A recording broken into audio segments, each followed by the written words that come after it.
ايه اللي يخلي الست او الراجل واحد فيهم ياخد قرار بانه enough let's stop here، ننزل بقى على جنب ونزلني؟ أنا من ضمن الحاجات اللي ما درستهاش كتير ولا قربت منها هي موضوع العلاقات. بجد؟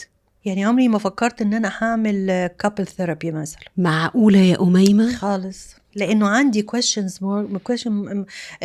marks عليه كتير على القصة دي، وما أقدرش أقولك إن أنا عرفت فيها كل حاجة، لا مش عارفة. أنا لسه سيرشنج على الجاب اللي هي موجودة بين الراجل والست.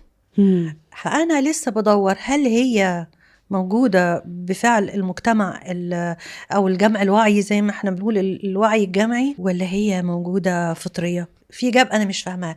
لكن أنا هقول لك جملة واحدة، هي أي علاقة خلاص كفاية كده لو اختفت فيها الرحمة. انا كنت عارفه والله العظيم، انا عارفه انت هتقولي هقول والله الرحمه. لا انا عارفه ان انت هتقولي الحاجه هقول اللي هي حاجة. فعلا هقول حاجه هتقولي حاجة. عندي حاجه